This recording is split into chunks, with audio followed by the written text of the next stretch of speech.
இங்க நம்ம ஹீரோ கட்டிக்க போற பொண்ண காஃபி ஷாப்ல மீட் பண்ணலான்னு போறாரு. இந்த பொண்ணு MBA முடிச்சிட்டு கவர்மெண்ட் எக்ஸாமுக்கு படிச்சிட்டு இருக்காங்க. இவர் கவர்மெண்ட் வேலையிலேயே கிளர்க்கா ஒர்க் பண்றாரு. நீங்க கவர்மெண்ட் ஆபீஸ்லயே ஒர்க் பண்றீங்க, நீங்க லஞ்சம்னா வாங்குவீங்களான்னு இந்த பொண்ணும் கேக்குறா.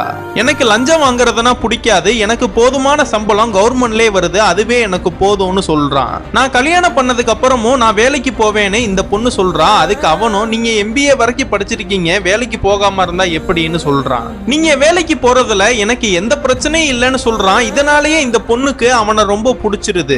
அதுக்கப்புறம் ரெண்டு பேரும் வீட்லயுமே சம்மந்தம் பேசுறாங்க. மாப்பிள்ளை வீட்டுக்காரங்க பொண்ணு வீட்டுக்காரங்க கிட்ட 25 லட்சம் ரூபாய் வரதட்சணை கொடுங்கன்னு கேக்குறாங்க. இவ்வளவு காசை என்னால கொடுக்க முடியாது, இருந்தாலும் என்னோட பொண்ணோட சந்தோஷத்துக்காக நான் கடன் வாங்கியாச்சு தந்துடுறேன்னு அவங்க அப்பாவும் ஒத்துக்கிறாரு.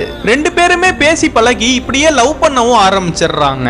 கல்யாணத்துக்கு முத நாள் அவங்க வழக்கப்படி நிறைய ஃபங்க்ஷன் நடக்குது. அப்ப நம்ம ஹீரோவோட அக்காவும் வீட்டுக்கு வராங்க. உங்க வீட்டுக்கு வர மருமகளை மட்டும் நீங்க வேலைக்கு அனுப்புறீங்க, ஆனா என்ன கட்டி கொடுத்த இடத்துல என்ன வேலைக்கே அனுப்பலன்னு அவங்க அம்மா கிட்ட சண்டை போடுறா. அதனால கல்யாணம் முடிஞ்சதுமே அவளை வேலைக்கு அனுப்ப மாட்டோம்னு அவங்க அம்மாவும் சொல்றாங்க.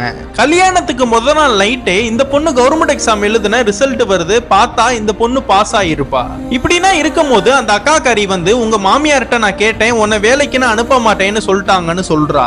நீ காலமுள்ள அந்த வீட்டுல போய் கஷ்டப்பட போறியா, இல்ல உனக்கு பிடிச்ச வேலைக்கு போய் சந்தோஷப்பட போறியான்னு கேக்குறாங்க. இப்படின்னா சொல்லி அந்த பொண்ணை பிரெயின் வாஷ் பண்ணி அந்த பொண்ணை கல்யாணத்துக்கு முத நாள் நைட்டே ஓடி போ வச்சிடுறாங்க. இந்த பொண்ணை கல்யாணம் பண்ண போற சந்தோஷத்துல மாப்பிள்ளையும் ரொம்ப ஜாலியா ஆடிக்கிட்டே வந்துட்டு இருக்காரு. இந்த வீடியோ பாக்குற நீங்க அடுத்து என்னாச்சுன்னு உங்களுக்கு தெரியணும்னா கீழே கமெண்ட் பாக்ஸ்ல பார்ட் 2ன்னு போட்டு போங்க.